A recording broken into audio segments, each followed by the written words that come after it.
সাবধান, গায়ের জামা বা রুমাল দিয়ে এই কাজ করবেন না যদি না থাকে সারা জীবনের জন্য চান। বন্ধুরা, আজকে এমন একটি মহা শক্তিশালী তান্ত্রিক বশীকরণ দিতে চলেছি। এই বশীকরণ করা মাত্রই সে আপনার প্রেমে পাগল হতে বাধ্য হবে। সে বিবাহিত নারী হোক বা অবিবাহিত নারী হোক, প্রেমিক প্রেমিকা হোক বা স্বামী স্ত্রী হোক। নমস্কার বন্ধুরা, আপনারা কেমন আছেন? আশা করি সকলে ভালো আছেন, সুস্থ আছেন। আমাদের এই বাংলা বশীকরণ চ্যানেলে আপনাদের সবাইকে স্বাগত জানিয়ে আজকের এই দুর্লভ বশীকরণ ভিডিও শুরু করছি। আজ এই ভিডিও শুরু করার আগে আমি হাত জোর করে আপনাদের কাছে একটি অনুরোধ করছি। আপনারা যারা দুর্বল হৃদয়ের মানুষ, যারা ভয় পান, তারা দয়া করে এখনই এই ভিডিওটি বন্ধ করে দিন। কারণ আজ আমি যে ক্রিয়াটি আপনাদের শেখাবো, এটি কোনো সাধারণ টোটকা নয়, এটি কোনো খেলা নয়, এটি হলো কাপড় বন্ধন ক্রিয়া। এটি তন্ত্রে এমন এক নিষিদ্ধ অধ্যায় যা কেউ জনসমক্ষে প্রকাশ করে না। তাই কেন আমি আজ এই ঝুঁকি নিচ্ছি? কারণ আমি আপনাদের কান্না সহ্য করতে পারছি না। আপনারা দিনের পর দিন আমাকে মেসেজ করছেন, দাদা সে আমাকে ছেড়ে চলে গেছে, সে অন্য কারোর সাথে সংসার করছে, আমার স্বামী আমাকে আর চাই না।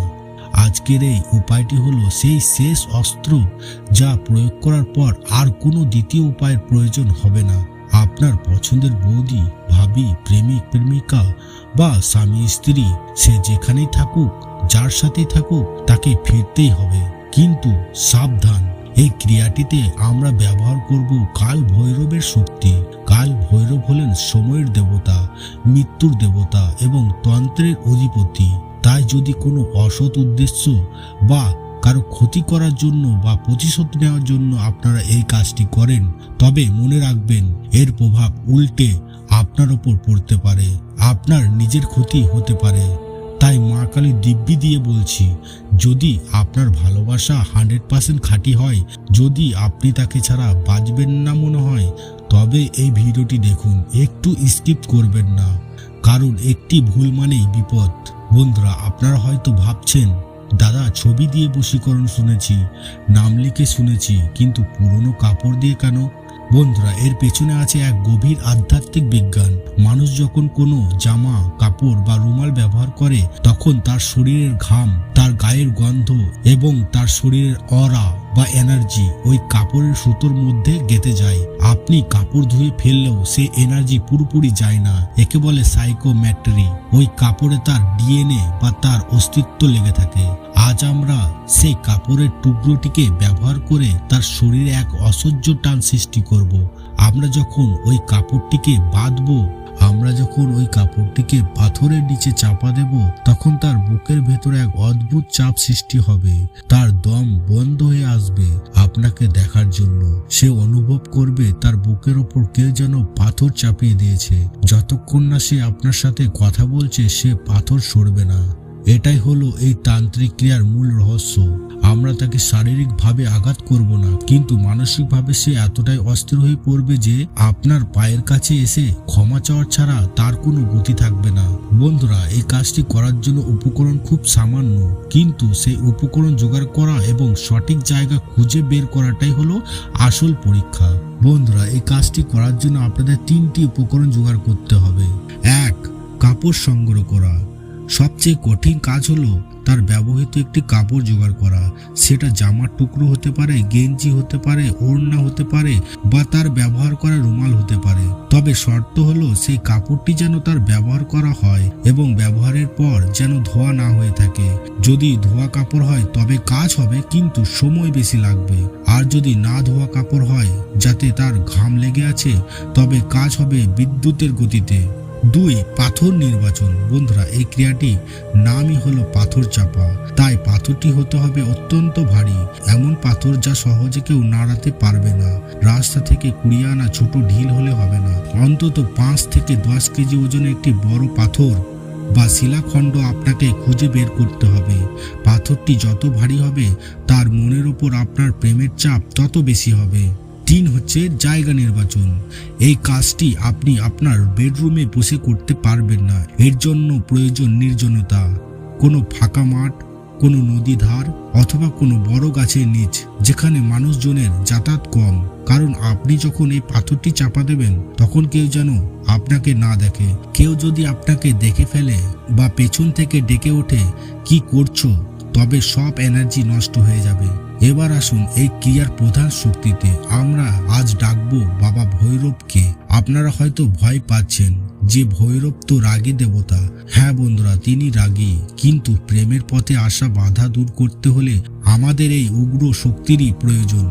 আজ আমরা যে মন্ত্রটি ব্যবহার করব তাতে একটি বিশেষ শব্দ আছে, বিদ্বেষণ।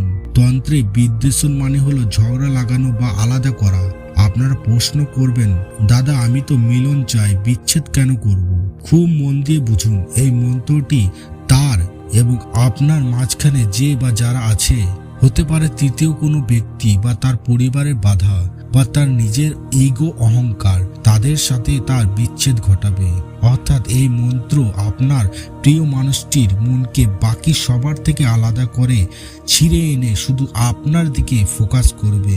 মন্ত্রটি অত্যন্ত শক্তিশালী, উচ্চারণে ভুল হলে কিন্তু হিতে বিপরীত হতে পারে। তাই ভিডিওর শেষের দিকে আমি যখন মন্ত্রটি বলবো তখন খুব সাবধানে শুনবেন এবং মুখস্থ করে নেবেন। বন্ধুরা, এবার সেই মহেন্দ্রক্ষণ, দয়া করে ভিডিওটি আর টানবেন না। জীবনের সবচেয়ে গুরুত্বপূর্ণ এই কয়টা মিনিট। এই কাজটি আপনাকে করতে হবে অমাবস্যা রাতে অথবা শনিবার দুপুর 12টা বা গভীর রাত 12টার সময়। এই সময়গুলো হলো কাল ভৈরবের সময়। বন্ধুরা, এই কাজটি আপনি কিভাবে করবেন? এই কাজটি করার 7টি পদ্ধতি আছে, আমি পরপর বলে দিচ্ছি, আপনারা মনোযোগ দিয়ে শুনুন। এক হচ্ছে, আপনি সেই নির্জন স্থানে যান যেখানে আপনি পাথরটি ঠিক করে রেখেছেন। সাথে নিয়ে যান তার সেই পুরনো কাপড়, এক বান্ডেল লাল সুতো এবং একটু সিঁদুর। 2 হচ্ছে, পাথরটিকে মনে মনে কাল ভৈরব জ্ঞান করে প্রণাম করবেন। 3, এবার তার সেই কাপড়টি হাতে নেবেন। কাপড়টি যদি বড় হয় ছিঁড়ে ছোট করে নেবেন। এবার ওই কাপড়ের টুকরোর মধ্যে আপনার নিজের নাম এবং তার নাম লাল মার্কার বা কাজলের কালি দিয়ে লিখবেন। যদি লেখা সম্ভব না হয় তবে মনে মনে নাম দুটি বললেও হবে। 4, এবার কাপড়টিকে পাকিয়ে একটি সলতের মতো বা ছোট্ট পুটলির মতো করবেন। 5, লাল সুতোটি নেবেন। এই সুতো দিয়ে ওই কাপড়টিকে পেঁচাতে শুরু করবেন। পুরো কাপড়টি লাল সুতো দিয়ে ঢেকে দিতে হবে। সুতো পেঁচানোর সময় আপনাকে মনে মনে আপনার কামনার কথা বলতে হবে। 6, সুতো পেঁচানো শেষ হলে তাতে 7টি শক্ত গিট দেবেন। এটি সাধারণ কোনো গিট নয়, এটি হলো তাকে আপনার সাথে বাঁধার গিট। 7, এবার সেই মন্ত্রটি পাঠ করার পালা। পুটলিটি ডান হাতে মুঠো করে ধরবেন এবং উচ্চ স্বরে বা ফিসফিস করে বলবেন এই মন্ত্রটি। বন্ধুরা, মন্ত্রটি দেওয়ার আগে আপনাদের কাছে আমার অনুরোধ রইল, যদি আমাদের চ্যানেলে আপনি নতুন হয়ে থাকেন বা চ্যানেলটিকে এখনো পর্যন্ত সাবস্ক্রাইব না করে থাকেন তাহলে অবশ্যই আমাদের এই বাংলা বশীকরণ চ্যানেলটিকে সাবস্ক্রাইব করে পাশে থাকা বেল আইকনটি অল নোটিফিকেশন করে দেবেন। আর এই বশীকরণ থেকে 100% ফল পাওয়ার জন্য বা আপনাদের বন্ধু বান্ধবদের হেল্প করার জন্য এই ভিডিওটাকে শেয়ার করতে ভুলবেন না। আর ভিডিওটি যদি আপনার সত্যি ভালো লাগে তাহলে ভিডিওটি অবশ্যই একটি লাইক করে দেবেন। বন্ধুরা, মন্ত্রটি হচ্ছে ওম নমো কাল ভৈরবৈ অমুক বিদ্বেষণ কুরু কুরু ফট স্বাহা। আমি আবার বলছি, ওম নমো কাল ভৈরবৈ অমুক বিদ্বেষণ কুরু কুরু ফট স্বাহা। এই মন্ত্রটি 108 বার জপ করবেন। প্রতিবার জপ করার সময় ভাববেন তার মন থেকে অন্যের চিন্তা মুছে যাচ্ছে। মন্ত্র জপ শেষ হলে ওই লাল সুতোয় বাঁধানো কাপড়টিতে সিঁদুরের ফোঁটা দিন। তারপর শরীরের সমস্ত শক্তি দিয়ে সেই ভারী পাথরটি তুলুন এবং পাথরের ঠিক নিচে মাটির উপর ওই কাপড়টি রেখে দিন। তারপর দরম করে ওই কাপড়ের উপর ফেলে দিন বা নামিয়ে দিন, যেন মনে হয় তার কলিজার উপর পাথর চাপা পড়ল। পাথর চাপা দেওয়ার পর 1 মুহূর্ত আর সেখানে দাঁড়াবেন না, সোজা বাড়ির দিকে রওনা দেবেন। আসার সময় যদি কেউ আপনাকে ডাকে বা আপনার মনে হয় পেছনে কেউ দাঁড়িয়ে আছে, ভুলেও পেছনে তাকাবেন না, সোজা বাড়ি চলে আসবেন। এসে ভালো করে হাত পা ধুয়ে চোখে মুখে জল দেবেন। পাথর চাপা দেওয়ার 24 ঘন্টার মধ্যে তার মনের ভেতর তুফান শুরু হবে। তার মনে হবে তার দম বন্ধ হয়ে আসছে, সে শান্তি পাবে না যতক্ষণ না সে আপনার সাথে কথা বলছে। সে নিজের ভুল বুঝতে পারবে এবং আপনার কাছে ফিরে আসবে। বন্ধুরা, এটি হলো তন্ত্রের অস্ত্র। এটি ব্যর্থ হয় না, কিন্তু আমি আবারও বলছি, যদি জেদ বা ইগোর বশে এটি করেন তবে পাপের ভাগীদার আপনি হবেন। ভিডিওটি যদি আপনাদের লোম খাড়া করে থাকে, যদি মনে হয় এই ক্রিয়ার শক্তি আছে, তবে কমেন্টে লিখুন জয় কাল ভৈরব। আর হ্যাঁ, এই ভিডিওটি সবার সাথে শেয়ার করবেন না, এটি খুব গোপন বিদ্যা। যারা সত্যি বিপদে আছে শুধু তাদেরই শেয়ার করুন। চ্যানেলটি সাবস্ক্রাইব করে রাখুন, কারণ পরের ভিডিওতে আমি শেখাবো শ্মশানের ছাই দিয়ে কিভাবে বশীকরণ করতে হয়। ভালো থাকুন, সাবধানে থাকুন। ধন্যবাদ।